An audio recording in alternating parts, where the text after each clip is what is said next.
सन्नी सागर entertainment channel के लाल button को दबा दीजिए और नए नए गानों का मजा लीजिए। Recording by Meera music.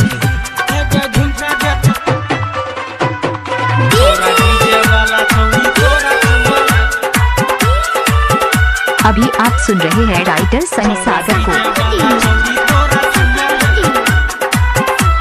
अभी आप सुन रहे हैं राइटर सनी सागर को। झुमका दे तो नथिया दे तो कंगना दे तो गे, झुमका दे तो नथिया दे तो कंगना दे तो गे। छौरा डीजे वाला छौरी तोरा चुम्मा ले तो गे, छौरा डीजे वाला छौरी तोरा चुम्मा ले तो गे। नथिया दे तो कंगना दे तो झुमका दे तो गे, नथिया दे तो झुमका दे तो कंगना दे तो गे। छौरा डीजे वाला छौरी तोरा चुम्मा ले तो गे, छौरा डीजे वाला छौरी तोरा चुम्मा ले तो गे।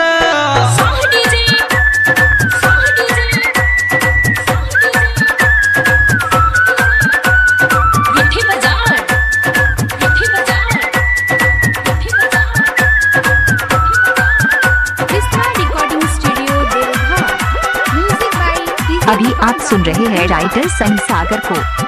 छौरी छोड़ के शरम नाच कर क्षमा क्षम, छौरी छोड़ के शरम नाच कर क्षमा क्षम। जब हिल तो कमर साथ देबो तोरा हम, दके 10-20 हम पटाई लेबोगे, दके 10-20 छौरी पटाई लेतोगे। छौरा डीजे वाला छौरी तोरा चुम्मा लेतोगे, छौरा डीजे वाला छौरी तोरा चुम्मा लेतोगे। झुमका दे तो नथिया दे तो कंगना दे तो गे, झुमका दे तो नथिया दे तो कंगना दे तो गे। छौरा डीजे वाला छौरी तोरा चुम्मा ले तो गे, छौरा डीजे वाला छौरी तोरा चुम्मा ले तो गे। झुमका दे तो नथिया दे तो कंगना दे तो गे, झुमका दे तो नथिया दे तो कंगना दे तो गे। छौरा डीजे वाला छौरी तोरा चुम्मा ले तो गे, छौरा डीजे वाला छौरी तोरा चुम्मा ले तो गे। Recording by Meera music. अभी आप सुन रहे हैं राइटर सनी सागर को।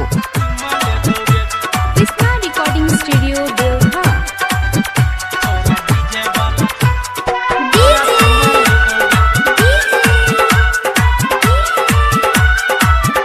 अभी आप सुन रहे हैं राइटर सनी सागर को।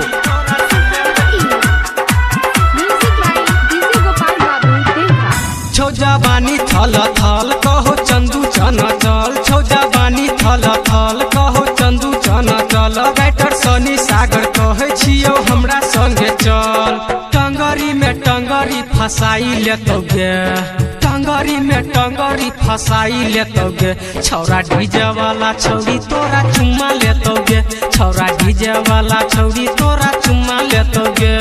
झुमका दे तो नथिया दे तो कंगना दे तो गे, झुमका दे तो नथिया दे तो कंगना दे तो गे। छौरा डीजे वाला छौरी तोरा चुम्मा ले तो गे, छौरा डीजे वाला छौरी तोरा चुम्मा ले तो गे। नथिया दे तो झुमका दे तो कंगना दे तो गे, झुमका दे तो नथिया दे तो कंगना दे तो गे।